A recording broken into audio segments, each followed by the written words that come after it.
Hey everyone. I just wanted to tell people this new song that I made up for myself to calm myself down when I feel like I'm going to reconnect with someone who I know is bad for me, or reconnect with an ex, or, go towards someone who was very ungrateful or cruel to me for no reason.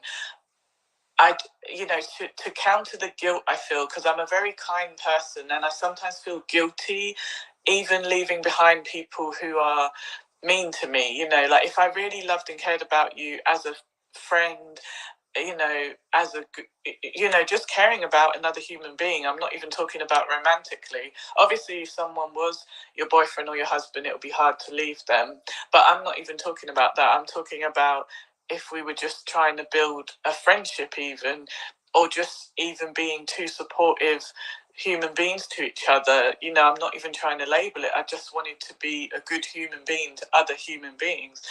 That's what I'm talking about. So I literally have to sing to myself the words, "That ain't none of my effing business." So when I'm thinking, but I could help them, find a new job, I could help them write up a resume or a CV, I could help them find a sober coach or free Alcoholics Anonymous or substance abuse counselling or whatever they need. I can help them with grief counselling. I can just let them talk to me about their problems and be a understanding ear. I won't judge, I'll just listen, But when they spit all that kindness back in your face, and when you tell them your pain and what hurts you and they use it against you and then laugh at your pain, that is unacceptable and that I cannot tolerate.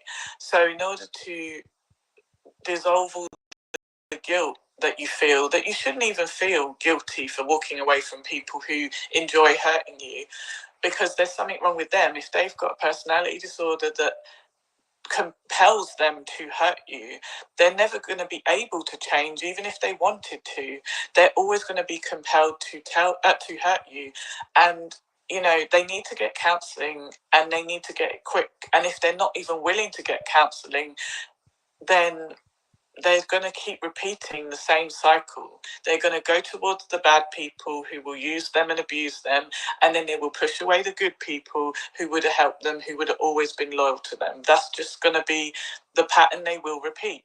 So a fun thing I was coming up with that I noticed some of my friends thought was funny, that's why I was going to say it on here, is that I just started singing like around my friends. Like when I would get the thought in my head of, oh, I feel bad, I lashed out in anger when that person mistreated me or ignored me on purpose to ghost me after I've been so kind to them. But I know they're doing it on purpose. Like they admitted this, they made it obvious. And they've admitted in the past that, oh, when I want people to chase me and get obsessed with me, I ghost them and I ignore them. I give them tiniest bit of attention and then I disappear. Like this is something they actively have admitted in live streams to me, to other people, that they have a toxic, repetitive pattern of doing this to people. And what's weird is that if you're doing it to people you fancy, why are you doing it to me? I'm just your friend. You're not in a romantic space with me, so why are you doing it to me? But because I'm a woman, and they seem to hate women because women have been the issue in their life who have hurt them. I've had terrible things done to me by men. I don't hate all men. I won't blame a new man for something that a past person did to me. I will just keep my guard up because I need to make sure you're not a bad one, But it's not okay to take out your anger on people who didn't hurt you and just cause trouble between you and them for no reason, because then that makes you just as bad as your ex who hurt you, who you say is wrong. So anyway, this is what I've been doing. Like when the guilt would pop into my head and I'd feel down and a bit sad, I would start singing, but in a kind of, like, I can't sing, so my voice is very croaky. I'm not the best singer, but I enjoy singing. If my favourite song comes on, it makes me happy. I just can't help singing, So I was thinking of like how, like in America, the African American people have such soulful, beautiful voices and all the harmonies and kind of like Boys to Men type voice, or Mariah Carey is part African American, even though her dad is like a mixed race person, but they call her dad black, even though he's technically mixed race. That's why she's so pale. Because I have friends who have a mixed race parent who is part black, part white, and then their other parent is full white, and then they look almost white, like blue eyes, blonde hair, but yet their dad is looking like Beyonce or something. So anyway, so I'm thinking of those harmony type voices, you know, like, and then so I just start singing this. So I was like, so it's gonna sound crap from my voice, but imagine if Mariah Carey was singing this, you know. So it's just like, if I feel the guilt about walking away, choosing my self-respect, and saying, no, you won't cross my boundaries again. I already let you get away with so much because I cared about you, but I'm not going to tolerate this anymore. Putting my foot down, and this is enough. You had enough chances, you know, and you took the mick, you took the piss. So now I'm walking, you know. So anyway, so I was just saying these words, like, so I'd be saying, that ain't none of my effing business. That ain't none of my effing business. So that's what I kept repeating to myself. Just like, I'd feel this overwhelming guilt, and then I just have to like lighten the mood and just start saying, you know, that ain't none of my effing business. That ain't none of my effing business. You know, and then I remember just thinking like, this is so fun. Like, just saying this to myself is making me laugh and making me forget I even felt guilty. Now, that's not meaning that I didn't care about the friends and the people I was trying to support. Of course I did. But at the same time, I'm not going to lose my mind and have a mental breakdown over people who don't even look back and care about me, don't even notice I'm gone, because you were ignoring me for no reason. Anytime you needed me, I was there. But then I have one request, you know, I have a terrible day and I'm thinking, let me speak to my friend. And you make it obvious you're ignoring me. And if you didn't want to talk, you could have just answered the phone and said, I'm sorry, I can't talk. But the fact is, you are like a vampire or a parasite or a leech who will suck all the goodness out of me. And then when I'm down and out, I can't even get anything from you, not even, oh, I'm sorry that's happening to you. Like, I've never heard this person say thank you before. You know, they're so ungrateful and rude. You'd be telling them lovely, kind comments, you'd be lifting them up, you'd be encouraging them. And I've never once heard them say thank you. Thank you for those kind words. Thank you for anything. They will accuse you of lying. If you say, hey, I'm really proud of you. You got a new job? That's great. That's amazing. Good for you. Well done. I hope it goes well. Why are you lying? You don't hope anything goes well for me. Okay, why are you making up what you think I think? Why am I not allowed to be a good, decent, honest person? But because they've been exposed to bad, horrible people, then it's like they just assume everyone's like that. Well, why are you talking to me then? If you think I'm such a terrible person and I'm lying to you, every word I say is a lie, why didn't you block me? Why did you even add me to have contact with me? It doesn't matter. It doesn't make sense. You know what I mean? It's like the things we've gone through in the past. Hate those people. They deserve your hate. What have I done to you but be supportive and kind when everyone else was horrible to you? I was the only one defending you. People I didn't even like were telling me, why are you defending that person? You know, they were so mean and so cruel, saying this person is not worth your time. You're such a cool person, even though we don't get on all the time. You know, that person's gonna use you up. Like, and I'm like, leave him alone. Don't talk to him like that. Don't talk about him like that.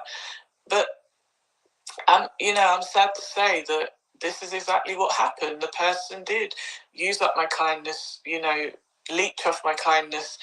Make sure that they always got what they needed, as in verbally, you know, encouraged, verbally lifted up, emotionally encouraged, emotionally, you know, and then they would sort of spit it in your face. They wouldn't even thank you for it. They didn't want you to know you were doing something good or you were getting through to them in a positive way. And in my opinion, they truly do have narcissistic personality disorder. a severe one caused by their trauma. And it's sad because, you know, they're never going to be able to change. That sort of disorder cannot be easily cured. You can go to counselling and you'll be made self-aware. So when they have the urge and the compulsion to hurt someone or say something nasty, the counselling can kind of make them think and stop and think, but they'll still have the urge to do it, you know, and unless they're willing to fight against that urge, they're not going to change. If they are okay with being bad, they're okay with repeating these cycles because they won't admit there's something wrong. I'm hurting people. I enjoy hurting people. There's something wrong. I have to change. I have to get help to change. If they're not willing to do any of that, then what can be done? If someone, you know, like they say, you can take a, what do they say? You can take a horse to water, but you can't make him drink. Lead a horse to water, but you can't make him drink. You know, it's like with me, if I don't want to change, no one can make me change. Only I can make me change. You know, I'm a very strong-willed. People call it stubborn, but I call it strong-willed because I'm not being stubborn just to be difficult. If I stick to my opinions, it's because I know that what I'm saying is correct and I'm saying it for the greater good. I'm not saying it for selfish reasons. I'm not saying it for personal gain. You know what I mean? So it's like there are so many people out there who they have bad intentions, and when they challenge you, they want to cross your boundaries. And when you put your foot down and say no, and I'm not budging on this, you will not cross my boundary again. Understand? They are only mad because they used to benefit from you letting them overstep your boundary and then kick the boundary out of the way entirely. People don't realize that the only reason they got away with stuff is because I let them, not because I was stupid, not because I didn't see what was going on, because the guilt I felt about abandoning them, because in my mind, I'm abandoning you if I leave the friendship, even though you're mistreating me, and I keep trying to save the friendship by saying, if you keep mistreating me, I will have to leave. But they're acting like, no, you won't, you'll never leave. And then obviously, I make them think that by pulling away and then coming back because of guilt, pulling away and then coming back because of love and guilt and caring about them as a human being. When I say love, I don't mean romantic love. I'm talking about, in this particular situation, it's a person, not a love situation. It's like a friend trying to build a friendship. But yeah, it's very, very sad that people don't accept, you know, good people as they are. They want to force you to change. And it's like, well, I'm already kind and good and giving. Why are you trying to force me to be like some submissive robot idiot? Like, why can't I just be myself and you don't take advantage of it? How about that? You know, but it's like they demand you accept them as they are with their bad behavior. They demand it. They're like, this is how I am. Take it or leave it. Okay, I'll leave it. No, don't go. Please don't go. Okay, I won't go. But I'm not going to treat you better. Oh, God, what is this? You know, and you're just confused, like, what is this? Am I in the Twilight Zone? Like, am I on another planet and you're on another planet? Because in my mind, why aren't we just being normal? Why aren't we having normal interactions? You know, if you interact with someone who is just has just got a few issues but no personality disorder, you can reach them. They don't want to hurt you and you don't want to hurt them. They might have a defense mechanism that makes them pull away from you a little bit, but then you can still reach them. But people, sadly, who have been through so much trauma that the trauma broke their mind, you know, split their mind in half, now they're Jekyll and Hyde. Sadly, those people, I don't know if they can really be saved. I wish it was as easy as just taking them to counselling. But if you have a genuine mental health issue or a genuine personality disorder, there isn't much counselling can even do for them. It can allow them to have a space to speak about their feelings. But if they're not willing to look at their own problems and change the behavior that is negative, the patterns will continue. They won't admit there's a problem, and they will just keep getting used by opportunists and cruel people who will feed their addiction so that it keeps them weak, so that they're easier to handle.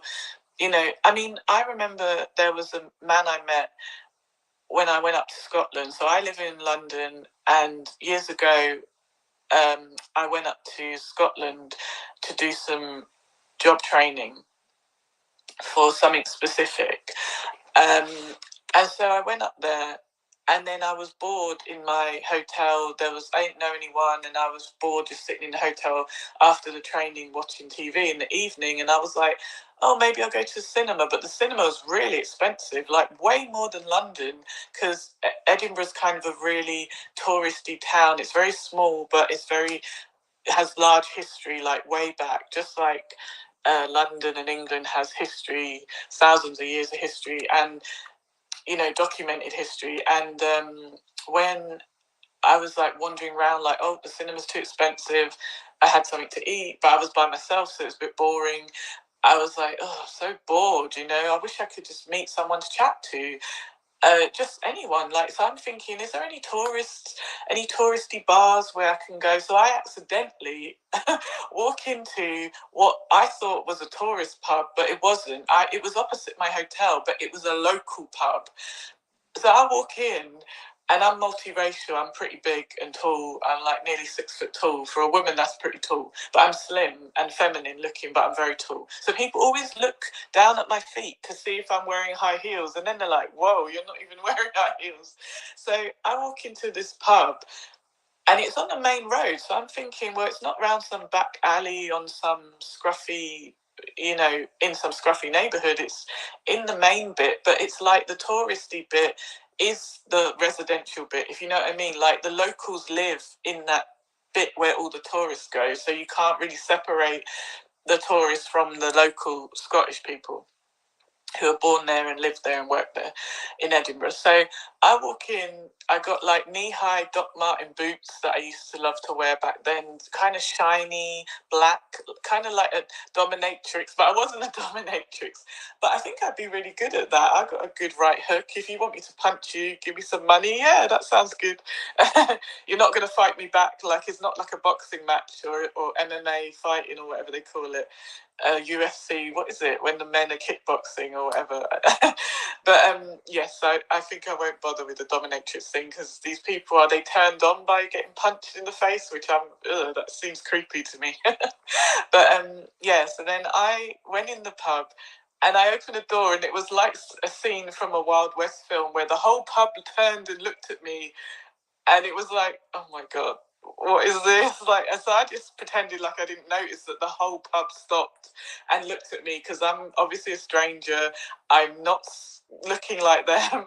I'm wearing big, dominatrix looking boots, I don't know what they thought of me. They just all stopped and looked at me, and I was like, oh crap.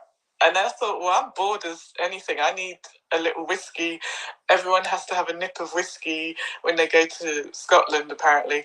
So, and I have Scottish family as well, because I'm multiracial. So I've got Scottish people in my family, Scottish clans. We have, clan tartans and stuff. So I know all about my Scottish history. But and my Irish history, and my Indian history, and the Scandinavian and the Jamaican. I know all of it. Like, I'm very, very interested in history, and my cultural identity is strong, even though it's multiple people I belong to. But yeah, so I walk in, and I walk straight up to the bar, confident, and it's like, can I have 2 shots of whiskey? And he's like, yep, coming up. And then so I sit at the bar by myself, and I'm just, messing around on my phone, sipping my whiskey. And I didn't even put ice in it, so I'm drinking it straight, no chaser, no dilution of it, And everyone's just staring at me, and I'm thinking, why are they staring at me? Go back to your conversation. And I just think, oh my God, are they racist? What are they looking at? Like, but it wasn't. I mean, the ones who spoke to me weren't racist, obviously, but I don't know what the rest were thinking. But I don't know if the women were jealous because they were looking a bit rough with their teeth missing. And I was like, damn, do the women punch up here, punch each other? Why is that woman's tooth missing? So anyway, I remember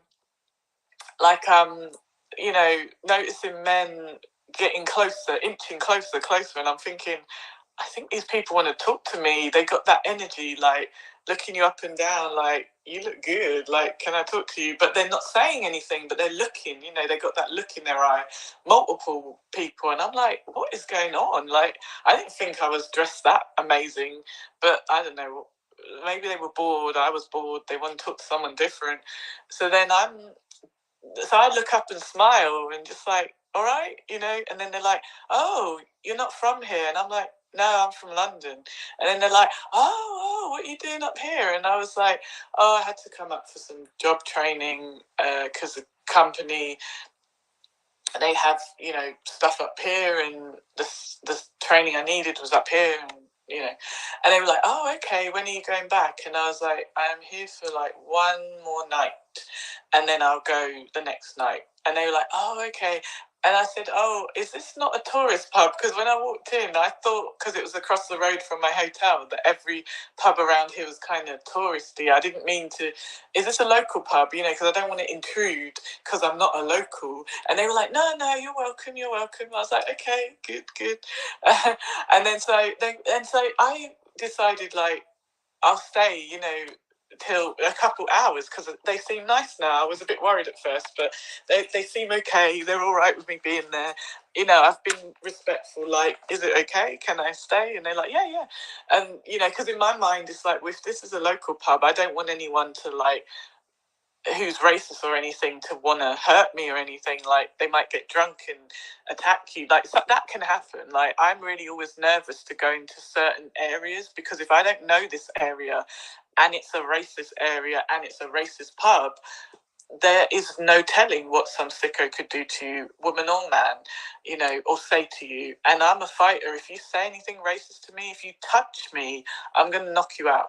And even if you got like a lot of strength, like even if 7 of you jump on me, we're all dying tonight because I'm gonna fight till the death. So I'm gonna go down fighting like my ancestors. I'm gonna be like calling on my ancestors, like, give me some strength, I need to fight them off. But yeah, so then I remember what was it? Yeah, so someone bought me, I think they asked me, what do I drink? Do I want another whiskey? And I went, no, I'll have a white wine this time, actually, because I used to drink white wine only, but you got to be careful with that because this really makes me drunk really fast. Like three large glasses of white wine is like one whole bottle in England.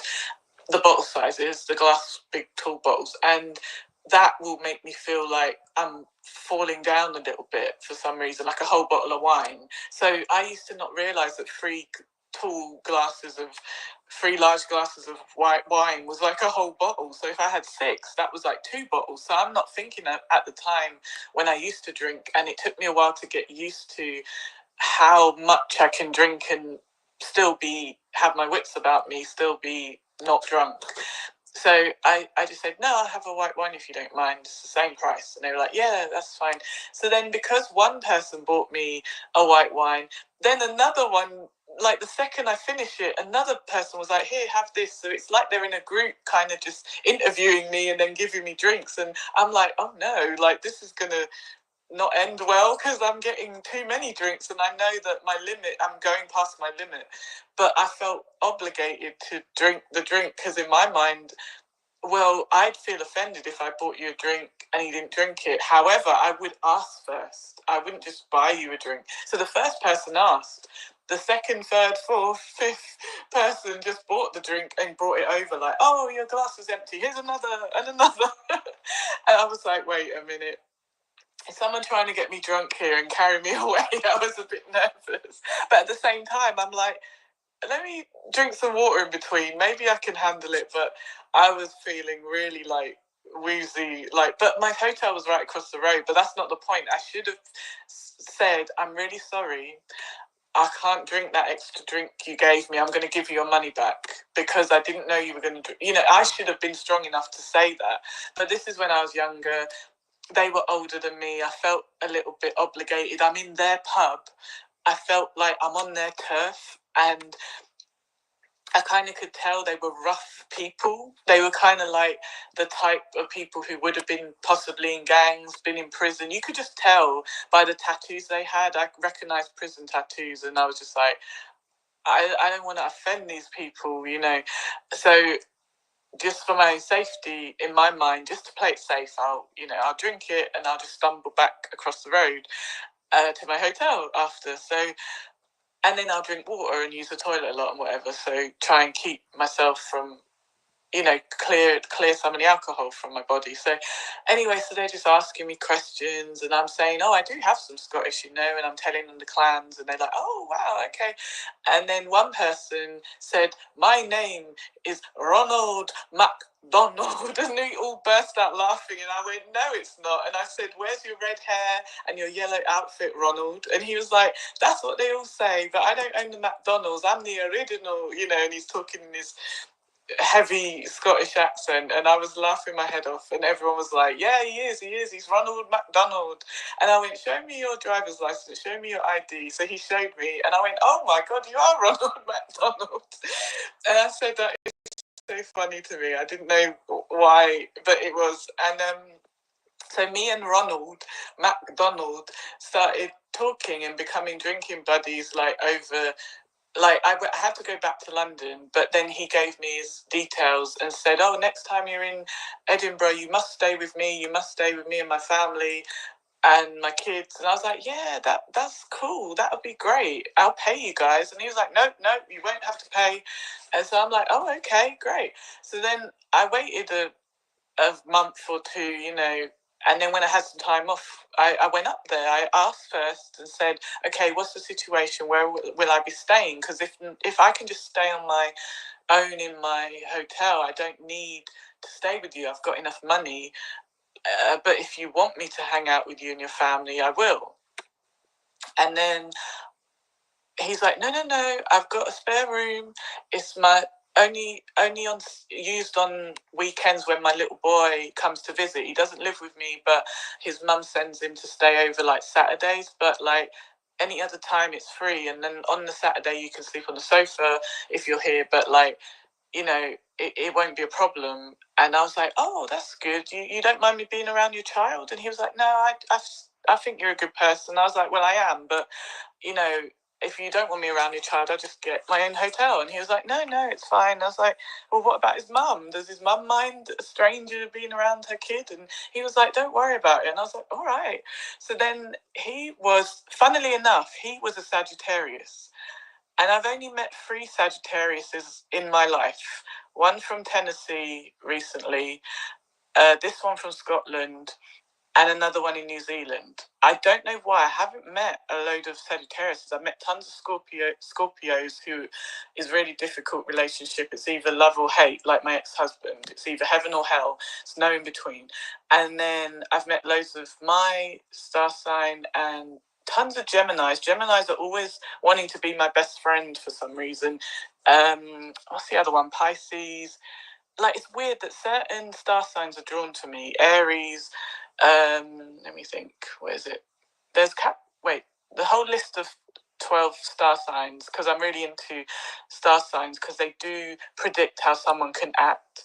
So the list of them is Capricorn. So from January, it's Capricorn, Aquarius, Pisces, Aries, Taurus, Gemini, Cancer, Leo, Virgo, Libra, Scorpio, Sagittarius. Yeah, so obviously if someone's on the cusp of Sagittarius and Capricorn, they'll have slightly different traits. And like, I'm a full Taurus because I'm not on the cusp, but my best friend is a Gemini Taurus, and he's so different. There's parts of him that resemble me slightly, but then also if you have a moon sign that's different, that can make you react differently. So I have Taurus sun sign, which is like, I'm born oh my God, I'm trying to take my cardigan off because I'm too hot. Hold on. Oh my God. Hold on. There we go. 1 minute I'm too cold, then I'm too hot. Okay. And yeah, so what was I saying? Yeah, I'm a full Taurus. He's a Gemini Taurus. And people, what was I talking about again? why did I bring this up? I was talking about Scotland. Never mind the star sign. Basically, as a Sagittarius, I'd never been around a Sagittarius before. So he was very tactless, which means one minute he's really super nice, and then he can say something really rude and obnoxious, but call it a joke. And I noticed that the guy from Tennessee did that as well. And I'm like, but yet the guy in New Zealand didn't do that. And so and the guy in New Zealand had a great life and a great family, but the guy in Scotland had a very difficult life, and he was an alcoholic, which I didn't find out about until he pulled a knife on me. And then we started fighting, and then the police were called. I didn't call the police. Some stupid neighbor called the police because I was like, because the fights like sort of went out into the garden because I was throwing things at him because he had a knife. So I'm throwing everything in the room at him, because I'm furious that how dare you pull a knife on me? You asked me to come into your home, and then because it's like I didn't do something he said, something stupid, and I just said, I'm not doing that. That's stupid. And then all of a sudden he's like, get out of my house. And I was like, no, I have nowhere to go. I didn't book a hotel. It's like 5 a.m. I'm not leaving. I'll leave it in a few hours when the hotel's open, or even when the McDonald's opens, then I can sit in there at 6 a.m. and then book a hotel. Why are you doing this? But he was weird when he was sober. Even he was like, when he was drunk, he was more compliant. That's the weird thing. Once he got the alcohol, this is a guy in Scotland, he was sometimes super generous, super nice, but as soon as he got couldn't get the alcohol, either he'd run out of money, or like he would literally be in the pub 9 a.m. all day, every day, like arrive in the morning 9 a.m. and then leave at night. Like he didn't work anymore because I think he was on welfare. We call it something different here, but like Americans will call it welfare. But the guy in Scotland was on our version, which is benefits. So he just wasted that money on alcohol. Then he had another friend who was a bit disabled, but he was a severe alcoholic too. And I didn't know these people. I'd been around people who have been on drugs and stuff, but then I always got away from them once I realized. But this was different, like having to witness someone, like, because I didn't love or care about them. Like, they were just people I didn't know. But it was so sad to see that their children are seeing them like this, or their family is seeing them like this, and you see them falling down drunk on the floor in the street, and you're just like trying to pick them up, and you're sad for them because it's embarrassing and pathetic, and they're like peeing their pants or shitting their pants, and you're like, oh God, like you're doing this every night. This is embarrassing. I feel so bad for you.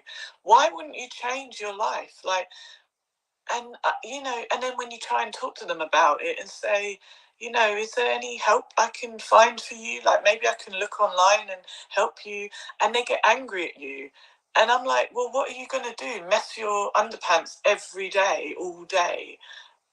How are you living in this poor hygiene, disgusting situation where you got tons of beer bottles all over your house? Why don't I was literally cleaning up these people's houses, picking up all the crap off the floor because I'm so OCD that I'm like, I can't even be in this house if it's not clean and tidy. So then I got into this weird situationship where I felt so bad for him.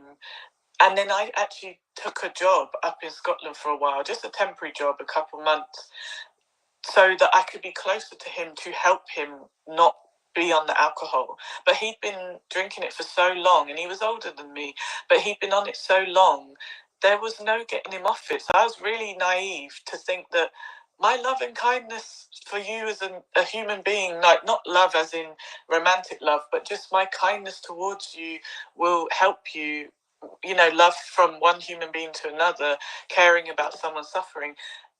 And it's weird because this Tennessee guy reminds me of that guy.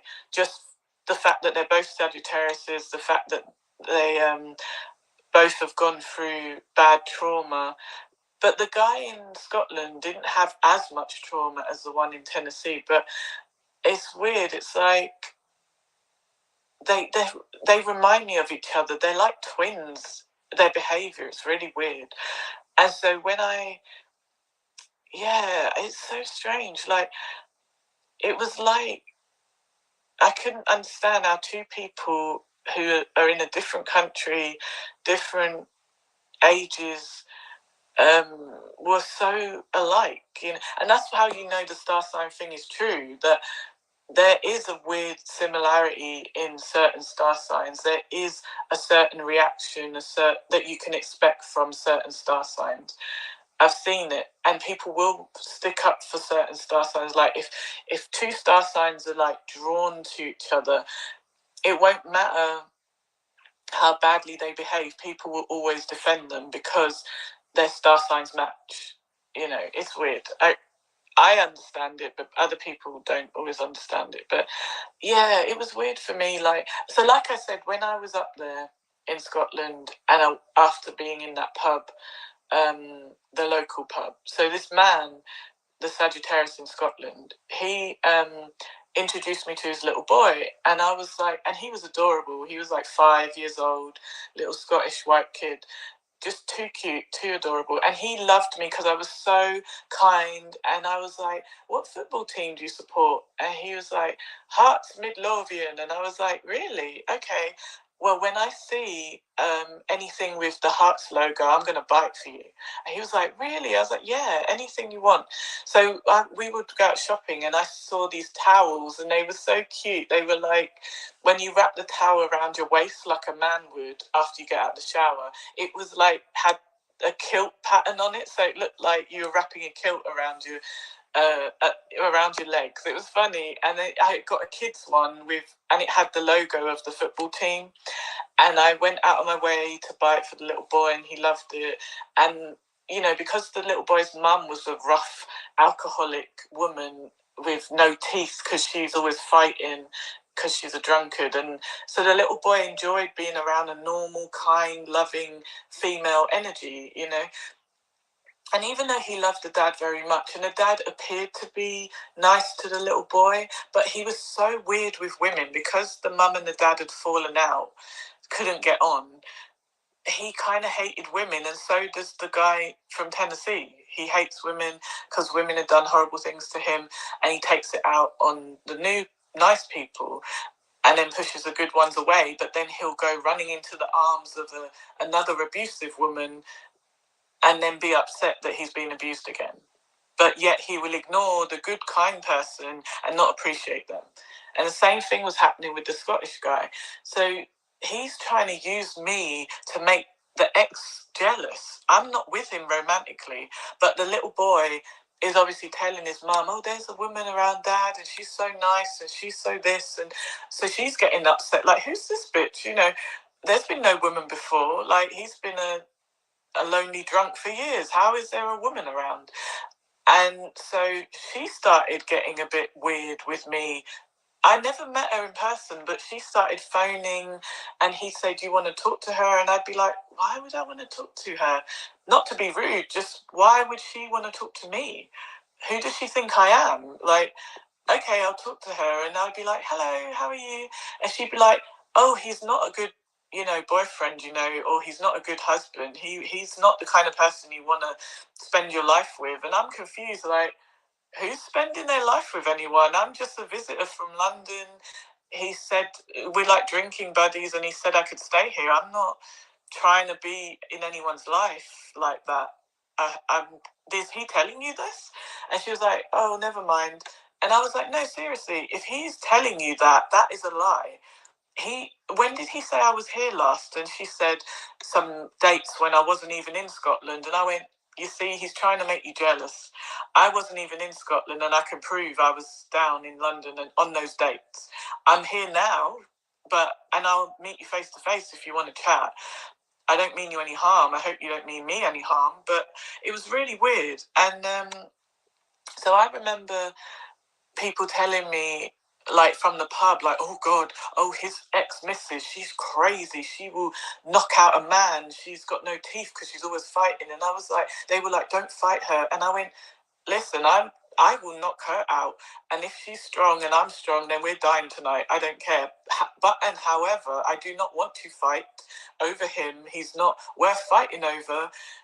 No offense, but he's not the person I want to spend my life with. I was just taking up his offer, and to stay and hang out with him, and he seemed a bit lonely and sad, and I thought I was doing a good thing by hanging out with someone who was bored and lonely, I'm just wanting to make someone smile, but now it's become a whole weird thing.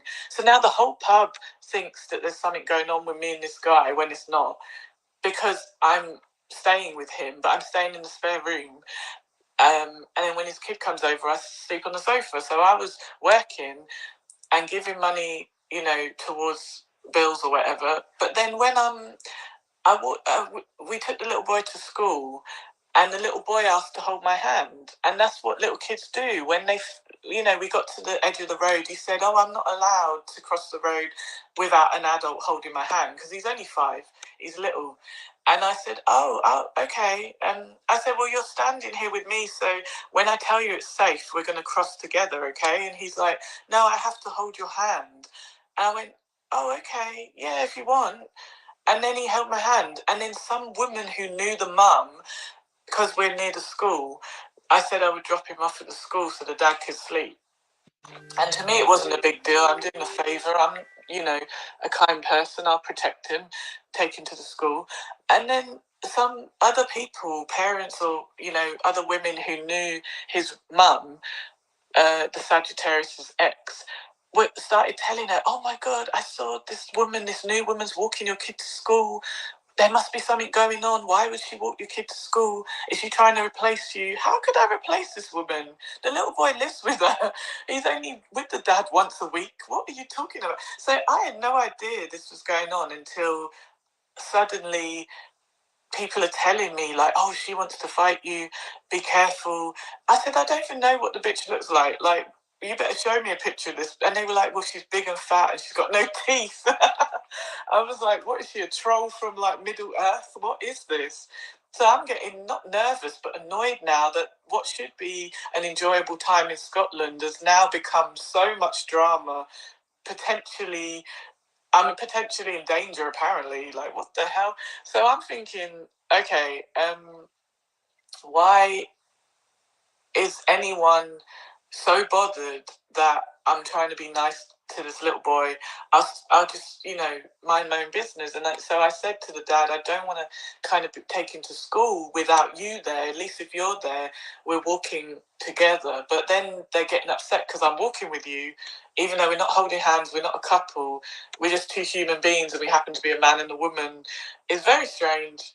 I never touched him. I never wanted to touch him, and then, like I said, he started off okay, but then all of a sudden, I think he was trying to hide how much he drank from me at the beginning, and he was letting the distraction of me being there make him happy.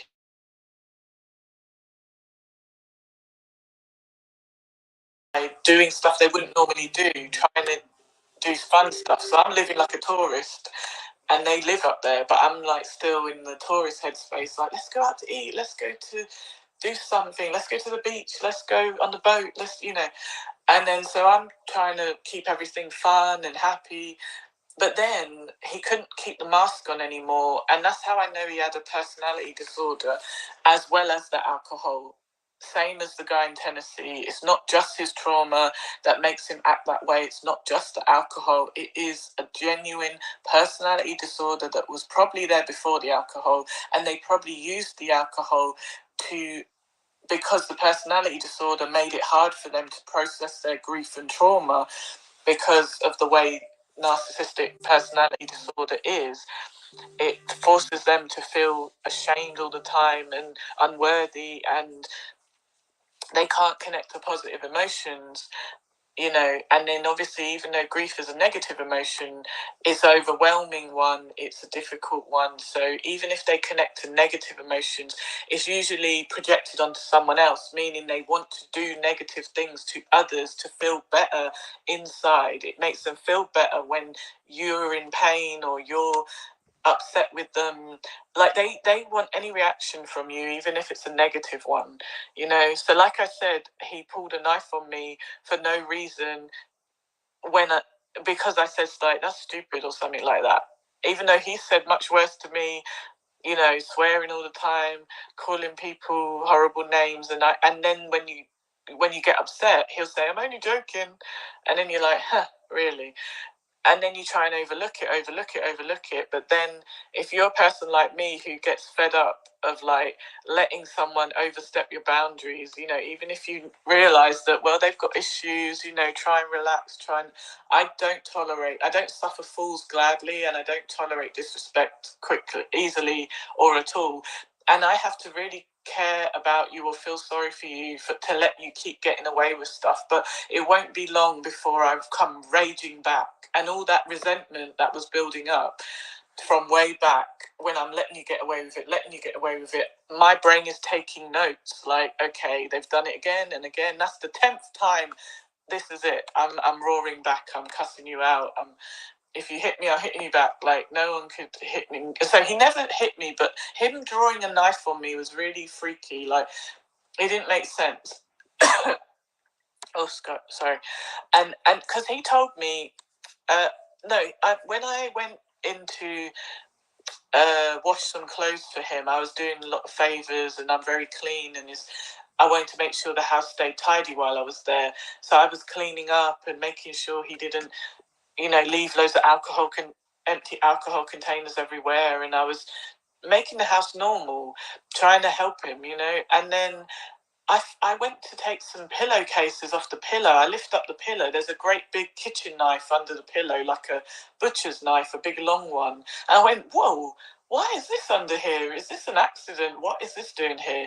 Who sleeps with a knife under their pillow? But because we don't have weapons here, like we're not legally allowed to carry guns in England. So anyone who has a gun in England is a criminal type, like a drug addict or a gang member, and it's really hard for them to get the gun, and the bullets is really expensive, so not a lot of people have it. And if they do, like if anyone has a gun legally, they have to be like a hunter and have a license, and the police have to know why they have the gun and stuff like that. So he said, when I said, why is this knife under your pillow? Do you want me to put it back in the kitchen?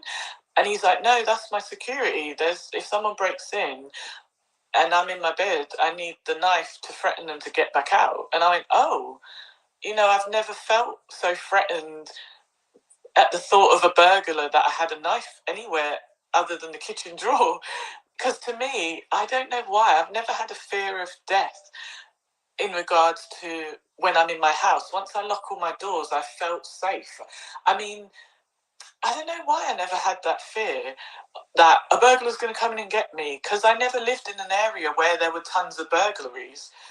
And some people sleep with their windows open, you know, ground floor windows, and no one would dare touch the window and come in. Like, so for me, it was really weird that I was like, how bad is this area you live in? And he was like, yeah, there's some bad people in this area. And I was like, oh no, I didn't know that. I wish I'd got a hotel now. But, you know, so then I said, okay, so you want me to leave the giant knife under your pillow? Yes, he said. I said, okay. So then when I go into the room that I was staying in, I didn't see a knife under my pillow. So I'm thinking, well, what happens if they come into this room when they break in? So I'm like, where's my knife? I need a knife. But he was like, no, you don't get a knife. So I'm like, oh, fine. You better be ready to fight off these burglars then. But so then I noticed that he got a bit paranoid when I found the knife for some reason, as though I'm going to use it on him, which I thought was weird because I've been there a few weeks. I hadn't done anything, but that's another thing that annoys me about Sagittarius is they're very paranoid, and narcissists are very paranoid. So like I said, the Sagittarius I met in New Zealand had a good life, wasn't a narcissist, wasn't an alcoholic, and he was very fun, and everyone liked him. But the weird thing with Saggies is everyone does want to like them, but because they're so rude and tactless and obnoxious, only some people will tolerate them. And that's, people, or they'll pretend to be nice for a bit and people will be drawn to them, but then people will eventually leave, excuse me, or anyone who stays with them will just stay with them miserable, and then they'll probably discard the person anyway because they'll get bored of abusing them. It's really sad. Hold on. Oh, my poor voice is so sore because I was singing and having fun at this party before. He was screaming, laughing, and just singing karaoke. And now my voice is nearly gone. But yeah. So what was I saying? Yeah. So Ronald McDonald in Scotland, this person, drinking buddy who I was trying to just help, who was an alcoholic. He started to. I noticed him drinking a lot more, and I thought, oh, I never noticed you drinking in the mornings, And I said, do you always drink this early? And he was like, yeah, but when you were here, I didn't feel like drinking because it was like different having someone living here, and it was distracting me from wanting to drink because he was, taking me out all the time and taking me and my son to like fun days out. But after, say, a few weeks, he just got back into his old routine, or what do you call it? The withdrawal was coming back, obviously.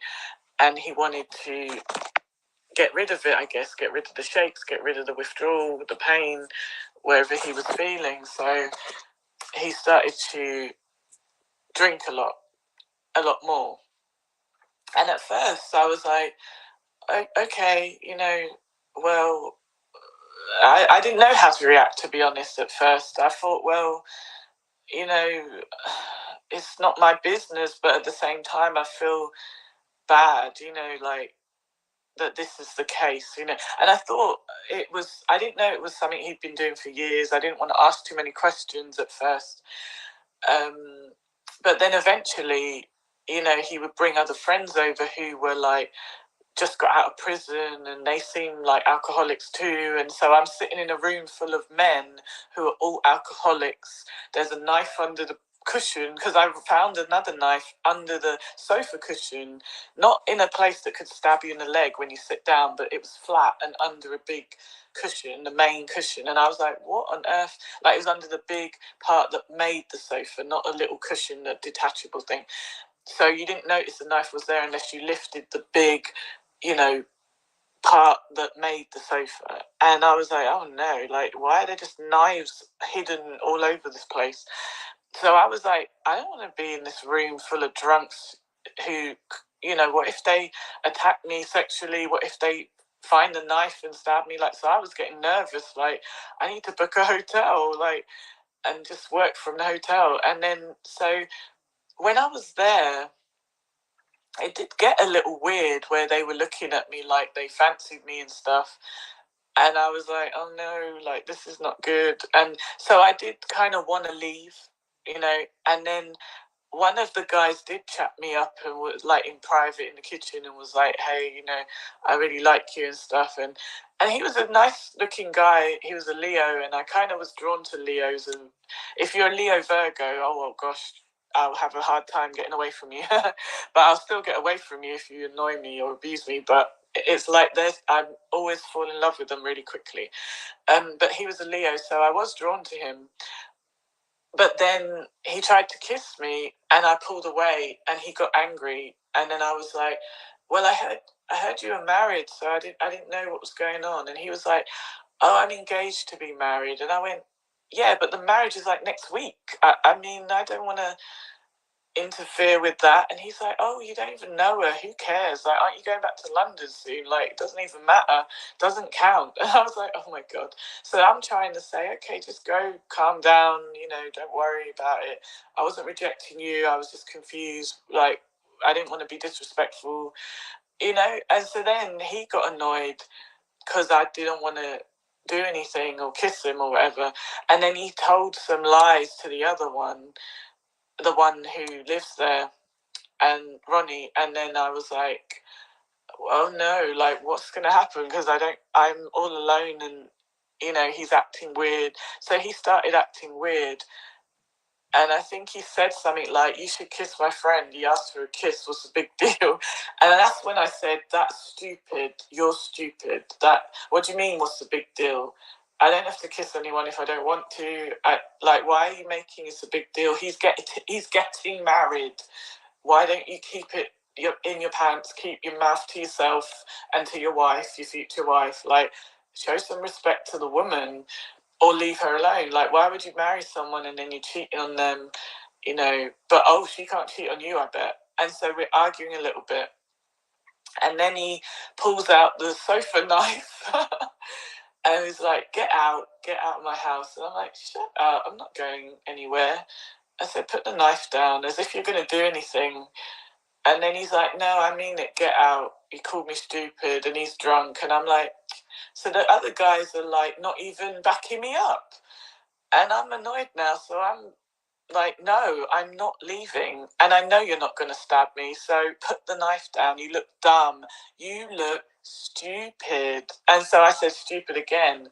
And then he ran at me with the knife, which kind of made me jump, like just in case he tripped and the knife went into me, because he's drunk. Even though he was a little person, like quite short, like maybe, I don't know, 5'6", but I was like 6 foot. So that's why I wasn't really scared of him.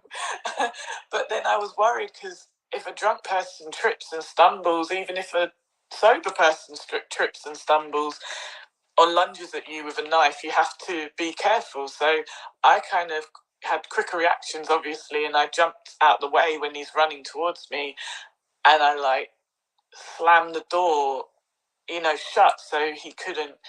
So the door's between us, but the door had glass in it, so I could see him.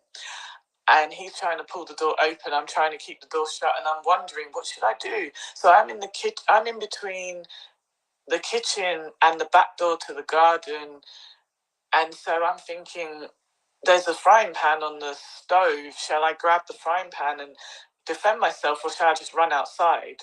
So I thought, well, even if I grab the frying pan, he might still hurt me. I need to just get outside. But I'm forgetting my bag's in there, my money's in there, my clothes are in there, my suitcase is in there, my passport and ID, everything I need, my phone is in that house. And so I go outside thinking, I just need to get away and be safe. And then if I needed neighbours' help, I could tell them, call the police or help me get my bag. But I'm only thinking, like, after I got outside, like, oh, my belongings. So then he, when I let go of the door and run outside, I leave the back door open so he can see me in the garden, but he's still got the knife in his hand. And I said, I just want my stuff and I will leave because you're crazy. And then he's like, "Oh, you're not getting your stuff. Come back in the morning." And I went, "Excuse me? I'm not going to sleep in the garden." And he's like, "Oh, yeah, you can sleep in the garden." And I was like, oh, my God, I said, "No, I'm going to get a taxi and get a night coach or a hotel." Not night coach, because I didn't have to go back to London. But I mean, I could have literally gone back to London if I wanted to, but I had the job thing, so I didn't want to mess it up. It was temporary anyway. I could have just left. But so then I was like, if I couldn't get a hotel, I could have just slept in the coach station, which was open all night. Just literally slept half. I probably couldn't have slept. I would have stayed up all night because of nervousness. But yeah. So then he was like, he didn't shut the door, but he's standing there blocking the way, like he's enjoying this crap, And so I remember being so angry that he wouldn't let me get my bag, and I'm just standing there in this cold garden. But the garden had a fence gate, so I could have left the garden. I didn't have to go through him to get out, but my belongings are in there. Who's going to leave their money, their phone? And where am I going to go while I'm waiting for day to break or dawn to come or the sun to come up? Because it's like 5 a.m. So where am I supposed to go? I mean, that's ridiculous. And it was winter. And it's freezing up in Scotland more than London. So, and I don't have a coat. My coat's inside. I'm only in like a shirt and jeans, So he's enjoying this, and he won't put the knife down. He won't be reasonable. None of the other people are helping. So I picked up what we call a food waste bin, which is not a big bin. It's like a little, I don't know, 2 foot tall plastic container that we put like I don't know, potato peelings and vegetable peelings or banana peel, anything that's organic that you can throw in the compost, you can put in this bin, like for recycling or something. So I pick up the empty bucket. It looks like a bucket, that's right, but it's got a lid. And I pick it up and I fling it as hard as I can, hoping it will smash him in the face and like knock him, startle him, and I can run and get the knife. And then he saw it coming, so he shut the door, and it smashed on the door really loud, and it woke up all the neighbours because it was like bang, and then it sort of splintered, and then everyone's looking out their window like, shit, what was that? And then obviously the neighbours are watching out their window now, seeing him with a knife and me in the garden, and I've just thrown this thing that they didn't see me throw, but I'm there, and they've called because he's got a knife. They didn't know what was going on, so, and they know he's crazy, but they know he lives there and I don't. So I wasn't sure why they called the police, if it was to protect me or just to get rid of me, or if they were worried about him with a knife, or if they thought he was defending himself from me with the knife. Because I didn't live there and they'd never seen me before. But I'd been staying there, but I'd never seen any of the neighbours. I would just come and go, come and go. If they had seen me, I didn't know if they saw me. I didn't know what they looked like. They were all just, I never saw them. So anyway, so then the police arrived, and they were a bunch of assholes, racist dickheads as usual. So I'm not white, obviously. I'm multiracial. They're all white Scottish. And then he's pretending that, I needed a knife. Look at the size of her. Look at the size of me. She wouldn't leave my house. And I said, excuse me. He invited me to come and stay here. He started arguing. He's an alcoholic. I had no problem leaving in a couple hours. He could have let me stay here for 1 hour, and then the buses would have started running and I would have got the bus out of here. Or he could have let me get my money and my belongings and get a taxi to the coach station, but he didn't want to do that. And ask the other drunks in there, I didn't do anything. So then, even though I'm telling the truth and I've got proof that he invited me there, I got text messages, I got phone, calls showing he's phoned me, I've got voicemails, But one of the police, they were both males. One was nice, one was an asshole, clearly racist. So then I said, can you just get my bag, please? And he's like, well, you don't live here. I said, I know that. I just told you that. I'm going to leave. How can I leave without my bag? Isn't that stealing? If he keeps my... I said, excuse me, he just attacked... He ran at me with a knife. Isn't that a crime? He threatened me with a knife, and he ran at me with the knife and could have stabbed me. And the other one said, yeah, that is a crime. Do you want to make a report? And I said, no, I just want to leave. I should make a report, but I don't want to have to come back here for the court date. And then some racist judge lets him off. Like, just let me leave. So then the nicer one's explaining to the racist one, like, just get a bag. Like, what's the big deal? But he just don't want to do anything that will help me. The racist one, you could tell either he hated women or brown people or both, but he was not in the mood to help me. He's a piece of crap. And that is common in our police here, common all around the world, the racism in the police. And so eventually the nice one got my bags and said, how are you going to get to the coach station? It's really far. And I said, do you have any taxi numbers? And he was like, no. And I said, and then my phone was dead, so I couldn't ring anyone. And I said, oh, please, can you look up a taxi number? And then he was trying to look up one, but none of them were available. They didn't work all night, like these taxis, for some weird reason. Like, I don't know, people weren't willing to be taxis at 5 a.m. in that city for some reason. In London, you could get a taxi all night, 24 hours, but it's a different set of people. So anyway, so the nice police officer took pity on me and said, I will give you a lift. And so I had to get in the car with the racist one and the nice one, and I'm in the back in the cage area, and I'm feeling embarrassed. If anyone sees me get out of this bloody police car, I'm going to be so embarrassed because I haven't done anything. But I said, oh, I'm a bit embarrassed to get in your car because I haven't done anything. And he was like, no, well, you'll be there in 5 minutes in the car, whereas if you walk, it would be half an hour. And I was like, oh, okay. So, yeah, so he dropped me off. And he said, but you're not going to come back and get revenge now, are you? And I went, no, officer. Oh, I would never. And because he could tell in my eye that I'm like, I'm going to avenge this night, don't you worry. But he's like, you're going to go home to London, aren't you? And if you come back to Edinburgh, you're not going to get revenge.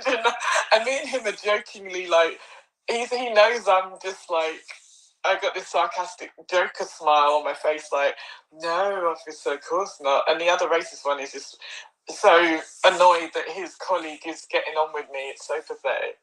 Racists are such cowards and idiots. It's like, go suck a diseased D-I-C-K. Anyway, but yeah, so that was weird situation.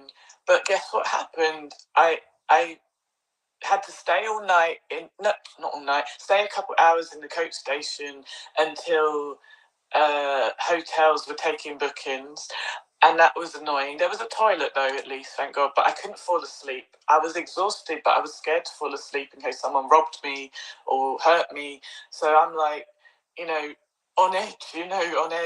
There's cameras, but it's empty. There's no staff. Anyone could have come in there.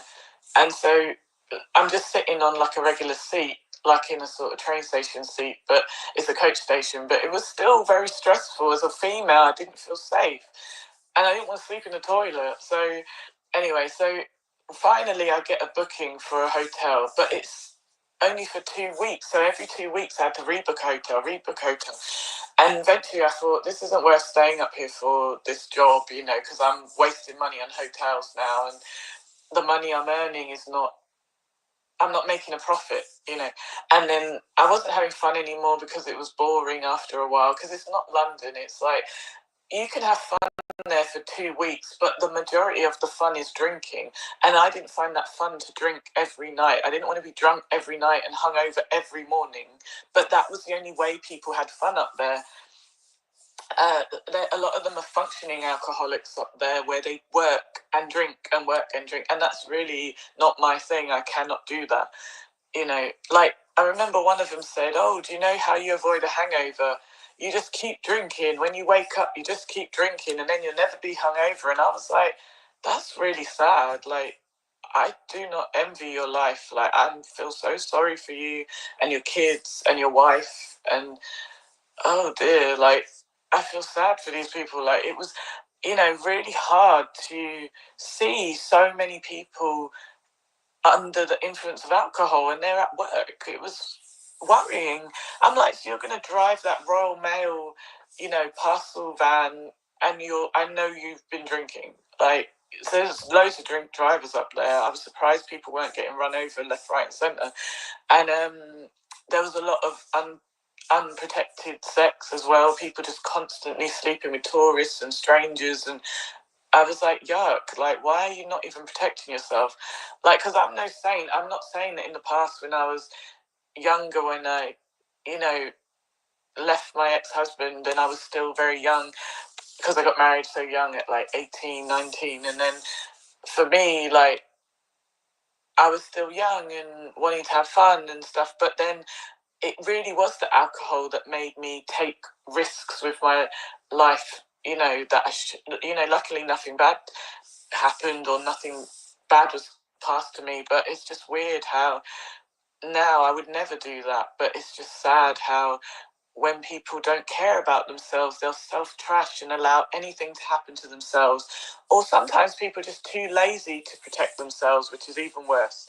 Or out of boredom, they'll take risks that could have terrible consequences, Like, there was a man who killed a woman because she had HIV, even though some man could have gave it to her. Like, maybe she didn't know she had it.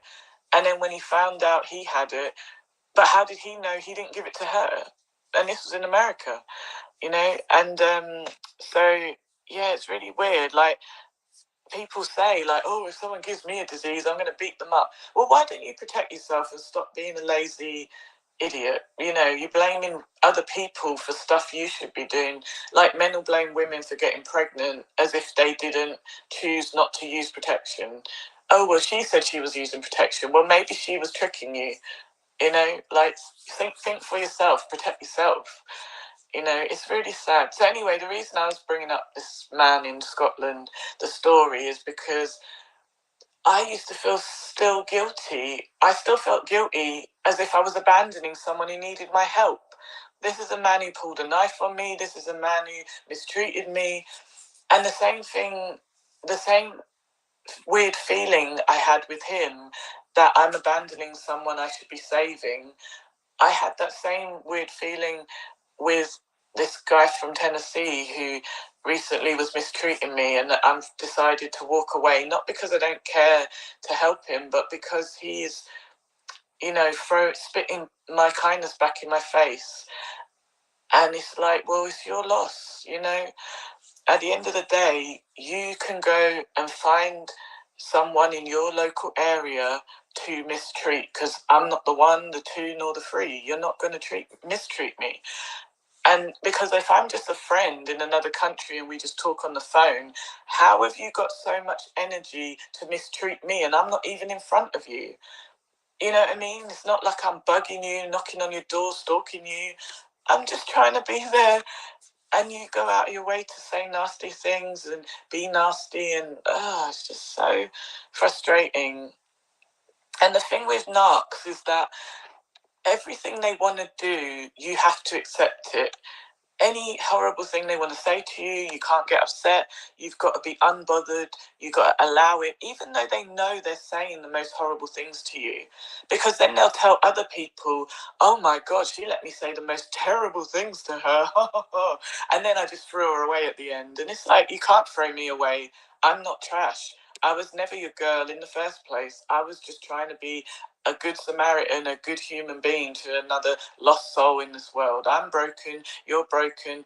We had different types of brokenness, different degrees of pain and suffering. Yours was a different, more severe grief and suffering related to deaths in your family, which was terrible, and I was really sympathetic about that and compassionate about that. But he still didn't appreciate any of that loyalty, compassion and kindness, but yet he'll run into the arms of some skank who will feed his addiction and steal from him and use him and give him STDs. And I'm not trying to be his romantic partner. I was just advising him, be careful. You've been hurt before, and yet you are doing the same mistake and you know it, but you're bored. But then instead of talking to me and getting through your problems and getting some counselling or going to Alcoholics Anonymous to reduce your drinking, you're not doing anything to help your life. And that's sad, because why are you bothering to wake up every day then?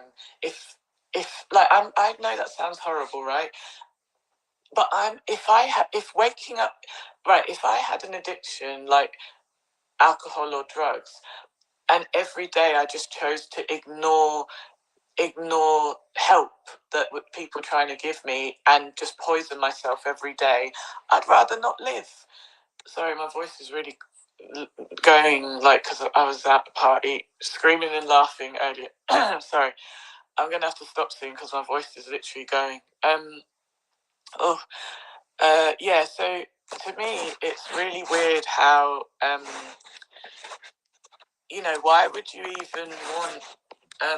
why would you even want to keep living if your living situation is so pointless? Like, if you truly don't want to die, stop poisoning your body. Like, why live half a life? What's the point of that? Like, why not at least try and get off the alcohol and use the pain medication for the pain you have? Because the person from Tennessee said they have some other pains from a car wreck that was caused by the alcohol. He said that he was drink driving and hit a tree at 80 miles an hour. So if you weren't drink driving and on terrible, like letting yourself be an alcoholic, that wouldn't have happened to you. Now, I'm not trying to blame him. I'm not trying to shame him. I'm just speaking facts. And if you're listening, I'm sorry if you're angry at me speaking about this, but I'm going to speak whatever is on my heart. And it hurts me that you won't take the risk to improve your life, but you'll take the risk to ruin it. Now, why would you do that? Why wouldn't you take the risk to go through the withdrawal, to take the pain medication? Why use the alcohol as a pain reliever when it's going to cause so much more damage to you? Your liver's going to get cirrhosis. Your body's going to is already dependent on it. You know, you're weakening your organs. Like, there is so much you could be doing to help yourself, but you don't care about yourself. So if you don't care about yourself, why even keep going? And I'm not, it's like, it sounds horrible, like I'm telling him to jump off a bridge, and I'm not. What I mean is, if it was me, and I know you're not me, but if it was me and all I woke up for is to drink and poison myself, what is the point of going on? I wouldn't want to go on if that was my life. I wouldn't want it. You know, drinking myself to death, mistreating good people, only hanging out with scummy skanks who want to use you and feed your addiction, and opportunists who keep you weak, you know, and then when you don't do what they say, then they're going to want to hurt you. They're going to take advantage of the fact that you're not in your right mind most of the time, like because of the alcohol. You know, you weaken yourself and then you put yourself in danger, and then you wonder why these bad things are happening to you. A lot of it is you putting yourself in these bad situations, whether willingly or unwillingly, but these are the facts. And I just feel bad for people not taking the risk to improve their life, because it takes hard work to improve your life. It takes no effort to destroy it. You know, you can sit back and let your life crumble. You can self-sabotage. You can self-destruct. That doesn't take a lot of effort to poison yourself. It takes a lot of hard work and dedication to save yourself. And, you know, it's just real sad. Like, I mean, I feel like I have nothing to lose, you know, no kids, not a lot of family, just dysfunctional family. But even if my only purpose to wake up every day is to help other human beings, is to show kindness to other human beings, I think that's a pretty good reason to wake up. Even if I felt so depressed that I don't want to wake up for myself, because I don't want to be here in this horrible world most days. But okay, if the only purpose I can find to wake up is that my words can give comfort to someone else, I can reach out and save someone else. Even if that's the only reason I can find to keep going, that is better than what most people will choose. You know, people choose to be in a low vibration, to go out and self-trash and fill themselves with drugs and alcohol. And yeah, I understand you're trying to escape pain, but there are other things that could help take that pain away, like counselling and support groups, many of which are free, that you could easily access the internet and find and get true support. But the people who don't want to get help and support, a lot of them, because of their trauma, have become broken too far, and their personality has become broken and turned into a disorder. So usually people who stay crying the victim, oh, I'm the victim, everything always happens to me. Yeah, that's true. Some people do have a lot of horrible things happen to them, and they didn't deserve it, and they didn't, you know, invite it onto them. But what are you going to do about it is what you need to look at. I've had terrible things happen to me, but, you know, like I said, many days I didn't want to wake up. I wanted my heart to stop so I didn't have to be here. But then once I found my strength again and prayed for strength, then I remembered that, you know, I can, you know, I can make a way through. If there, you know, if I can't find a way, I'll make one, you know. And that's how you have to see it, that you have to go to get through things. You have to go through it. To get through it, you have to go through it. You know what I mean? Like, there's so many people who just give up on themselves, give up on life, And I feel so bad for those people, because I know that feeling. I know that terrible, depressed feeling that you can't go on. I've had it many times in my life, but I'm still here because by the grace of God, he said, no, get up. I will give you the strength to get through it. Even if I can't change your destiny or take away what the plan is, what the life plan that is set ahead for you, I will give you the strength to get through it, you know, and protect you where I can, you know, because a lot of people, you know, they don't realize that some things that we go through are destined to happen. We can't change it. We can only control our reaction to it because we have free will. Like the destined thing is going to happen regardless, good or bad. No matter how much we might fall off our path and take a detour, and that somehow destiny and fate is going to push you, whether it's through negative events or positive events, back to where you need to be at that time and that day to experience that thing or cross that person's path, for good or for bad. You know, so people will come across us just to teach us lessons, and that's part of our destiny.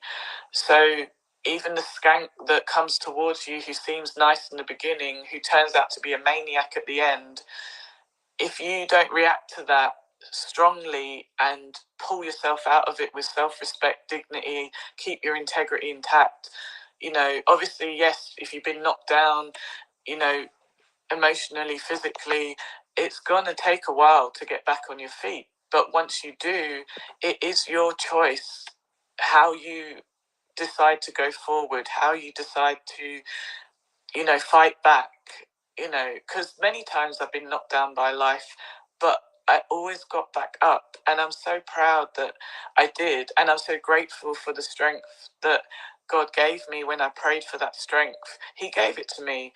And I recognize that, you know, and even though we would love to pray to God and him just come down in a white robe and pick us up and fly away with us to a magic rainbow land, but it doesn't work that way, sadly. This world, this low vibrational earth, is an earth school where we chose to come here to learn very difficult, harsh lessons, and that is why we should fight to save ourselves from ourselves. You know, if the pain has caused us to self-destruct, then we have to fight against that. We have to find the root cause of the pain and find a way to cope. Because if you're going to wake up every day, at least make it worthwhile. But if you're just waking up every day to poison yourself or abuse others, what is the point? You know, because then you're just going to, if you live till 100, are you seriously going to go from age 28 or age 19 or whatever age you are, age 30, whatever, all the way up until 100 and not change, not improve, not try and be better? So why are you here? You know, you might as well take yourself out of here. And I know that sounds horrible, but, you know, if I was a monster hurting people all the time, what is my purpose here, you know? I mean, on one hand, it's like you think, well, if we did choose to come down here, you know, and we've chosen the good and the bad in our life, then even the bad people apparently have a role to play, whether they chose it or not. You know, if you look at it like I write a script for a play and I've got 12 characters and I need people to be the characters, right? So I need a villain, I need a drug dealer, I need a bus driver, I need kids to play the school children, I need someone to be the man, the wife and the husband, the king and the queen, the witch and the wizard. You know, since, like, people who've had near-death experiences have said, we choose our lives. It's been shown to me through my psychic gift that we choose our lives. I find it so hard to comprehend, but this is what I've been shown. I'm just passing on the message. I'm not disrespecting the message by finding it hard to believe. I'm not saying it's not true. I'm just saying, like, it is hard to comprehend, but the way they explain it is a bit like how I just explained it, how we all have a soul tribe, a soul group who we, in our real home in the spirit world, where we came from before we came here. where we're energetic light beings, we discussed and arranged with our soul group that, okay, you will be my husband when I come down to this life. I'm going to meet you at this point in my life. The first 20 years of my life are going to be really hard with abuse and violence, but then I'm going to get away from that and have 10 years of good, but then 10 years of bad. Then this is going to happen, then that pain is going to push me to do something good. I'm going to turn that pain into power. This has all apparently been preordained, predestined, discussed. So even the people who hurt you down here are apparently supposed to do these things. So maybe, that's the messed up thing. Like, when I think about it, it's hard to comprehend, because I'm like, well, why would I choose so much harshness, or why would anyone choose so much pain and to have to endure so much, and why? I don't understand. But this is what they say, and I can't disprove or prove, but I try to not question what's been shown to me and what's been said by others who've had near-death experiences and gone to spirit realm and been told things and shown things, and too many people are saying the same thing, so it's got to be true to some extent, because different people in different countries I've spoken to who have never met are saying the same thing. So I definitely do believe we've agreed to certain things, but it is hard. And but my voice is going now. I'm going to have to stop the video, but I wish everyone love and light, peace and protection. God bless everyone. And if you like any of my videos, please like, share and subscribe. And I hope you'll have a great day, evening or night, wherever you are in the world. So I'm going to go now. Bye for now.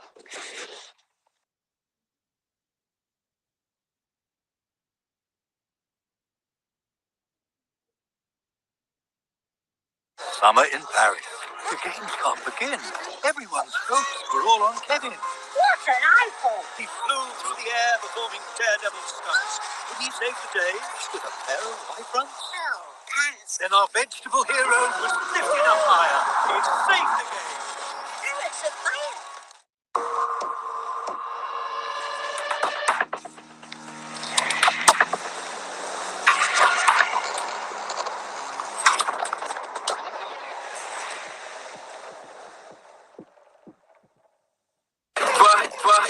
Even I met her. Clip on the Ruger, look like a ruler. Okay, so I'm back, and before the video starts, it's greatly appreciated when you interact, so please like, comment, and subscribe. Hi, sorry, my friend's phone started going off and her video was not on mute or in the headphones. So yeah, let me just take a little break and then I'll be back in a minute. So I'm going to end this live and start a new live. Okay, thanks.